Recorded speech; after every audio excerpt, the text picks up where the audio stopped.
Un hombre sucio, roto, oliendo a kale. Entró a uno de los bancos más exclusivos de la ciudad. El guardia lo vio. Lo evaluó en 2 segundos. Y tomó una decisión que cambiaría todo. Pero aquí está lo que nadie esperaba. Esa era del guardia no fue lo que todos pensaron. Y la verdad que salió día. Dejó a cada persona dentro de ese banco completamente en silencio. Esa mañana, el frío en Madrid era brutal. Las calles estaban conservadas. Solo algunos ejecutivos caminando rápido con sus cafés en la mano. Sin mirar a los lados. Nadie miraba hacia abajo. Nadie miraba a Miguel. Miguel llevaba once meses durmiendo en la calle. Once meses desde que su empresa quebró. Desde que su socio desapareció con todo el dinero.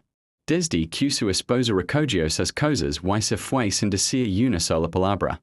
Once meses desde que el hombre que alguna vez tuvo un apartamento en el centro. Un coche alemán y una cuenta bancaria con 6 cifras. Se convirtió en alguien invisible. Esa mañana, Miguel encontró algo. Entre la basura cerca de una papelera, debajo de un periódico mojado, había un sobre. Dentro del sobre había un documento. Y ese documento cambió todo. Entró al banco. Las puertas de vidrio se abrieron automáticamente. El aire acondicionado lo golpeó en la cara.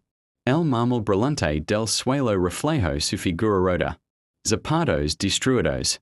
Ropa sucia. Cara sin afeita por semanas. Pelo revuelto. Y isolea. Isolea particular que solo tienen las personas que viven a la intemperie. 30 personas dentro del banco lo vieron entrar. Algunos apartaron la mirada rápido. Otros lo miraron fijo con cara de incomodidad. Una señora se cambió de fila sin decir nada. Un hombre de traje movió su maletín hacia el otro lado. Y entonces apareció Roberto. Roberto era el guardia de seguridad del banco desde hace 16 años. Un hombre grande, de hombros anchos. Con ese uniforme azul marino que le daba autoridad automática. 16 años viendo entrar y salir a miles de personas. 16 años leyendo situaciones en segundos. Roberto se acercó a Miguel. Aquí fue donde todos esperaban lo mismo. Que lo sacara. Que lo dijera con voz firme que no podía estar ahí. Que lo tomara del brazo y lo llevara hacia la puerta de vidrio otra vez. Era lo lógico. Era lo que había perdido en otros bancos, en otras tiendas, en otros lugares donde Miguel había intentado entrar. Pero Roberto no hizo eso. Roberto miró a Miguel directamente a los ojos. Y en lugar de señalar la puerta, le dijo, necesita ayuda, señor. Señor. Esa palabra cayó sobre Miguel como agua fría. Hace meses, años quizzes, que nadie le hablaba así. Señor. No hoy tú. No aquí no puedes estar. No la mirada de desprecio que conoce de memoria. Señor. Miguel tardó unos segundos en responder. Le temblaron los labios. Sacó el sobre del bolsillo de su chaqueta rota y dijo, encontra esto. Creo que pertenece a alguien de aquí. Roberto tomó el sobre con cuidado. Lo abrió. Leyó el documento. Y su expresión cambió completamente. Dentro de ese sobre había algo que nadie esperaba encontrar en la basura. De una calle de Madrid. Mientras tanto, en la fila, la gente seguía mirando. Algunos con sus teléfonos levantados discretamente. Una joven de unos 25 años. Valentina, empleada nueva del banco. Observaba la escena desde detrás de su ventanilla sin saber qué hacer. Su supervisora le había dicho en el primer día. Si entra alguien que no pertenece aquí, llamas a Roberto. Pero Roberto estaba justo ahí. Y no estaba haciendo lo que se suponía que debía hacer. Roberto levantó la vista del documento. Miró a Miguel. Y dijo 3 palabras. Espera un momento. Desapareció hacia la oficina del director. Miguel se quedó solo en medio del banco. Con 30 pares de ojos. Sobre él. Con es frío del aire. Acondicionado que no estaba acostumbrado a sentir. Con las manos temblando. No de frío sino de algo que hace meses no sentía. No sabía exactamente qué era. Miedo. Quizzes. O esperanza. Y a veces esas dos cosas se sienten exactamente igual. Pararon 4 minutos. 4 minutos donde nadie en es banco habló. Como si todos hubieran decidido en silencio, esperar a ver qué iba a pasar. Entonces salió el director. Don Aurelio Mendoza. 62 años. Traje gris oscuro. Pelo completamente blanco. Un hombre que había manejado es banco durante 20 años y que había visto prácticamente todo. Prácticamente. Aurelio camino directo hacia Miguel. Lo miró de arriba abajo, no con desprecio, sino con algo que parecía reconocimiento. Como si estuviera buscando algo en la cara de ese hombre rodo. Frente a él. Y entonces hizo algo. Que dejó a toda la sala sin palabras. Le extendió la mano. Soy Aurelio Mendoza, dijo. Director de esta sucursal. ¿Puede acompañarme a mi oficina? La señora que se había cambiado de fila abrió la boca. El hombre del maletín se quedó inmóvil. Valentina, desde su ventanilla. Sintió que algo importante estaba pasando pero no entendía qué. Miguel siguió a Aurelio hacia la oficina del fondo. Roberto los siguió cerrando la puerta detrás de él. Lo que posó dentro de esa oficina durante los siguientes 20 minutos. Nadie afuera lo supo en ese momento. Solo escucharon silencio. Y luego, algo que nadie esperaba escuchar. Una voz. La voz de Miguel. Y estaba llorando. Afuera, en la sala principal, el tiempo parecía haberse detenido. Las personas que habían terminado sus trámites no se iban. Se quedaban.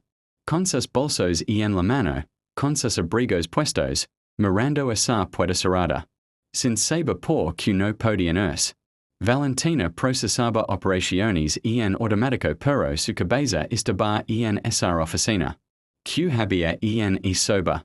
Porque el director había salido personalmente. ¿Quién era ese hombre? 20 minutos después, la puerta se abrió. Miguel salió primero. Y no temblaba.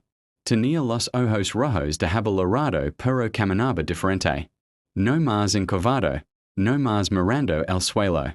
Caminaba derecho. Detrás de él, Aurelio le dijo algo a Roberto en voz baja. Roberto asintió. Miguel se acercó a la salida. Las puertas de vidrio se abrieron otra vez. Pero antes de salir, se detuvo. Se giró hacia la sala llena de gente que lo había estado mirando todo este tiempo. Y dijo algo, en voz alta, para que todos pudieran escuchar. Hace once meses era exactamente como ustedes. Tenía todo. Y lo perdí todo en una semana. Si alguna vez creen que eso no les puede pasar a ustedes, piénsenlo 2 veces. Y salió. La sala quedó en silencio absoluto. Valentina sintió que algo se la apretaba en el pecho. El hombre del maletín miraba la puerta por donde Miguel había salido. La señora que se había cambiado de fila tenía los ojos brillantes. Roberto volvió a su puesto en la entrada. Alguien se le acercó. Era un hombre joven, cliente habitual del banco. Que había en sobre. Le preguntó en voz baja. Roberto lo miró un momento. Y respondió. Encontrado. Firma du. Con el nombre completo del director del banco.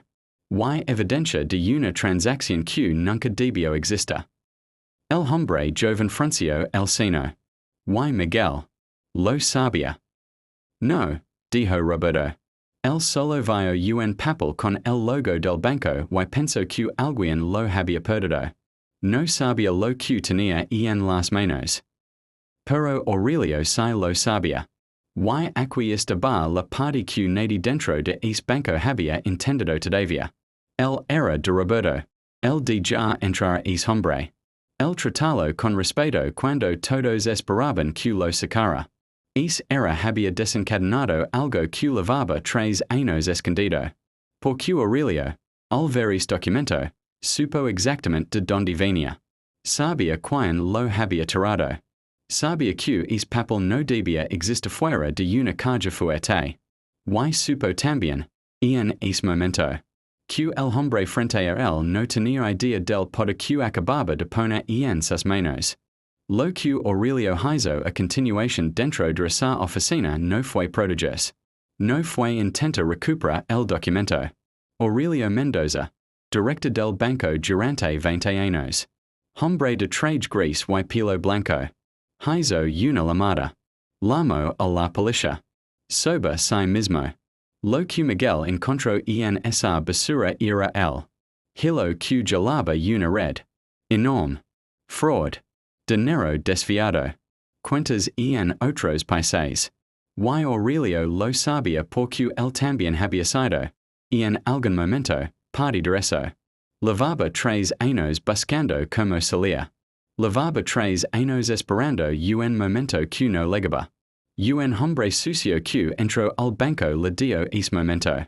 Cuando la policía llegó, Aurelio ya tenía todo preparado. Declaraciones.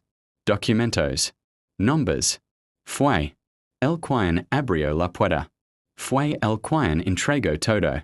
Y Miguel, que en ese momento ya estaba caminando por la calle sin saber nada de lo que había movido. Recibió 2 horas después una llamada en el teléfono desechable que le había dado. Roberto antes de salir. Era Aurelio. El banco tiene un fondo para situaciones especiales, le dijo. Usted numbers ayudó hoy, aunque no lo supiera. Numbers gustaría ayudar también.